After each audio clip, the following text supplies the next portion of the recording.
Hello बच्चों, let's see this question. The question says the displacement of a particle in SHM is x equal to a sin omega t. Which of the following graph between the displacement and the time is correct. Question में दिया गया है कि हमारे पास 6 graph दिए हुए हैं.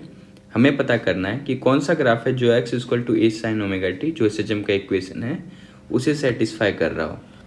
की concept of the question is, first key concept of the question is graph of y is equal to sin x. अगर आपको y is equal to sin x का ग्राफ पता है तो आप इस क्वेश्चन को इजी तरीके से कर सकते हो. नहीं तो आप put value manually in equation. इन दोनों में से कोई भी तरीके से आपको इस क्वेश्चन को सॉल्व कर सकते हो. आप चाहो तो यहाँ पे मैं और लगा दे रहा हूँ. दोनों में से कोई भी तरीका को अप्लाई करके इस क्वेश्चन को सॉल्व किया जा सकता है. तो हम लोग ग्राफ पे आ जाते हैं. उससे पहले इक्वेशन देख लेते हैं. तो क्वेश्चन में जो इक्वेशन दिया हुआ है वो है x equal to a sin omega t. इस इक्वेशन से हम लोग क्या क्या डिटरमाइन कर सकते हैं. x यहाँ पे डिस्प्लेसमेंट है, a एम्पलीट्यूड है और साइन ओमेगा टी यहाँ पे ओमेगा एंगुलर फ्रीक्वेंसी और टी किसी पार्टिकुलर इंस्टेंट का टाइम है. यहाँ पे आप देख पा रहे हो अगर ओमेगा टी का वैल्यू यानी अगर टी का वैल्यू अगर हम 0 पुट करें तो यहाँ पे अगर आप देख पा रहे हो अगर हम लोग टी का वैल्यू 0 पुट करें सपोज, तो ओमेगा टी टर्म क्या हो जाएगा, 0 हो जाएगा. तो इसका मतलब है कि साइन का टर्म वाला 0 हो जाएगा. तो साइन 0 का वैल्यू क्या होता है, ये 0 होता है. तो यहाँ से आप कह सकते हो कि टी इज इक्वल टू 0 पे जो एक्स का वैल्यू है वो भी 0 हो जाएगा. तो पहले तो हमें इसमें से वो ग्राफ चूज करना है जहाँ पे t इक्वल टू 0 यानी ओरिजिन पर x का वैल्यू 0 है, क्योंकि x एक्सिस जो है टाइम को बता रहा है और y एक्सिस डिस्प्लेसमेंट को.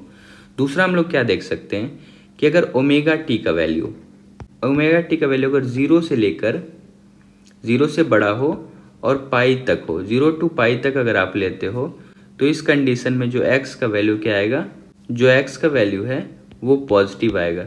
ऐसा इसलिए कि साइन थीटा का वैल्यू फर्स्ट और सेकंड क्वाड्रेंट में पॉजिटिव होता है.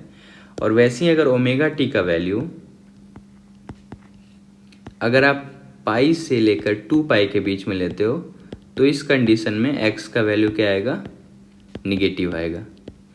वैसे भी थर्ड और फोर्थ क्वाड्रेंट में साइन का वैल्यू 0 होता है. तो बस इन तीनों जो हम लोग पैरामीटर इसमें फाइंड किए इसके हिसाब से ग्राफ देखते हैं. अगर आप ग्राफ ए देखो तो ग्राफ ए कुछ ऐसा है. ये वाई एक्सिस है, डिस्प्लेसमेंट को बता रहा है, और ये वाला एक्स एक्सिस है जो टाइम को बता रहा है. ग्राफ है कुछ ऐसा, ओरिजिन से स्टार्ट हुआ है और ये ऐसा दिया हुआ है. अब आप देखो हम लोग पहले तीनों पॉइंट को वेरीफाई करते हैं. तो t इक्वल टू 0 पे यहाँ पे आप देखोगे t इक्वल टू 0 पे x का वैल्यू भी क्या होना चाहिए, 0 होना चाहिए. तो ये चीज़ तो सेटिस्फाई कर रहा है. यहाँ पे t इक्वल टू 0 होगा तो x का वैल्यू भी 0. ये t फॉर टाइम है और यहाँ पे x जो है डिस्प्लेसमेंट है. ये x का वैल्यू डिस्प्लेसमेंट ले रहा हूँ. तो यहाँ पे t इक्वल टू 0 पे x का वैल्यू 0 है. दूसरा देखो आप ओमेगा t का वैल्यू अगर 0 से पाई है तो आप देखो अगर साइन कर्व आपको पता है तो साइन कर्व में इस वैल्यू को 0 लेते हैं तो इस वैल्यू को पाई लेते हैं और इस वैल्यू को 2 पाई लेते हैं. और इसके मिड में जो आता है ये सब, इसे पाई बाई 2 ले सकते हो और यहाँ पर 3 पाई बाई 2 ले सकते हो. तो आप देखो जब 0 टू पाई यानी 0 टू पाई तक जब हम लोग जा रहे हैं तो ये वैल्यू क्या आ रहा है, पॉजिटिव आ रहा है. तो साइन थीटा का वैल्यू अगर 0 टू पाई ले रहे हो तो ये वैल्यू पॉजिटिव आ रहा है. तो ये चीज़ सेटिस्फाई कर रहा है. दूसरा देख लेते हैं. दूसरा हमारे पास है कि अगर साइन थीटा का वैल्यू यानी ओमेगा टी का वैल्यू पाई से 2 पाई हो तो एक्स का वैल्यू निगेटिव आएगा. तो ये भी चेक कर लेते हैं. पाई से 2 पाई का मतलब है कि यहाँ से लेकर यहाँ तक का वैल्यू, तो आप देखो ये वैल्यू निगेटिव आ रहा है, ये चीज़ निगेटिव बता रहा है. तो ये आप कह सकते हो कि जो ग्राफ 1 है वो सेटिस्फाई कर रहा है. तो ग्राफ 1 सही है. तो ग्राफ 1 सही है. तो पहले मैं सही टिक कर दे रहा हूँ, बाद में हम लोग चूज़ करते हैं कि कौन सा ग्राफ करेक्ट है.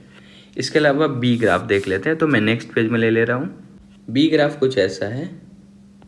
ये वाई एक्सिस है, ये वाला एक्स एक्सिस है. वाई एक्सिस डिस्प्लेसमेंट को बता रहा है और एक्स एक्सिस टाइम को बता रहा है. ये ग्राफ नंबर बी है.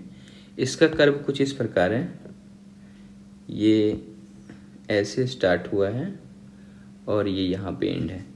तो सबसे पहले हमें क्या देखना है कि t इक्वल टू 0 पे क्या x का वैल्यू 0 है। तो ये चीज़ क्या सेटिस्फाई कर, आप देखो t इक्वल टू 0 यहाँ पे होगा, यहाँ पे होगा t इक्वल टू 0, तो यहाँ पे x का वैल्यू 0 नहीं है, तो ये ग्राफ वैसे भी इनकरेक्ट हो गया, फर्स्ट कंडीशन ही सेटिस्फाई नहीं कर पाया। इसके बाद सी ग्राफ देख लेते हैं। सी ग्राफ है, सी ग्राफ में ये वाला पहले वाई एक्सिस डिस्प्लेसमेंट को बता रहा है और एक्स एक्सिस टाइम को बता रहा है, इतना मैं बना ले रहा हूँ, ये टी फॉर टाइम है।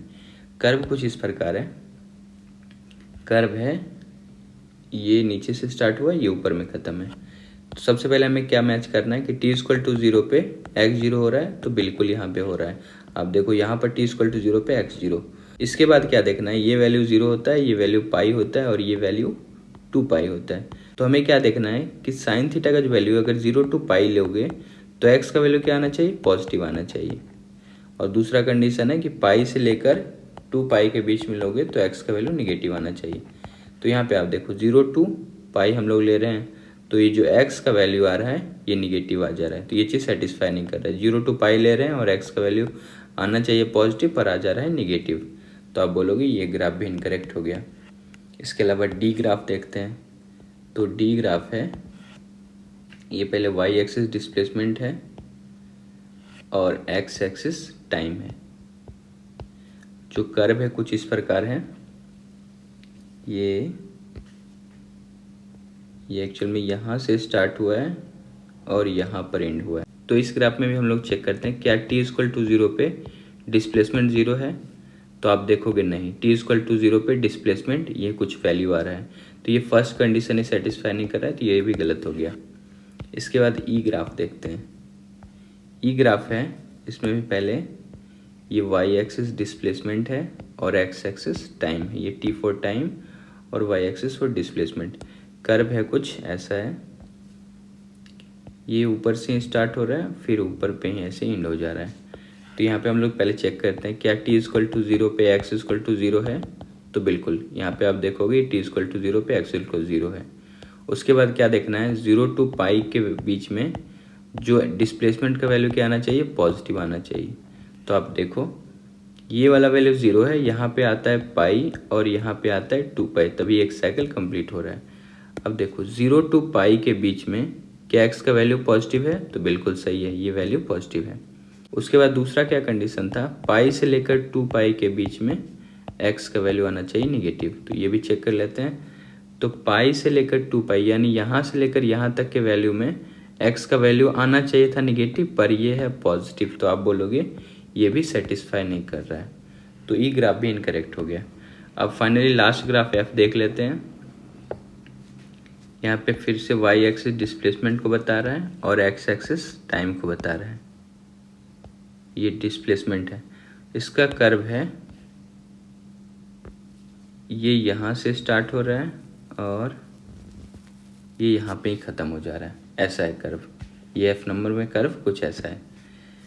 अब हमें चेक करना है क्या t इक्वल टू 0 पे x का वैल्यू 0 है, तो ये आप देखोगे फर्स्ट कंडीशन ही सेटिस्फाई नहीं कर रहा है, t इक्वल टू 0 पे कुछ ना कुछ x का वैल्यू आ रहा है पॉजिटिव में, सो ये ग्राफ भी इनकरेक्ट हो गया। सो द करेक्ट ग्राफ हमें सिर्फ एक ही मिला, graph number 1। So the correct option is option number A. Hope you understood it well, best of luck, thank you.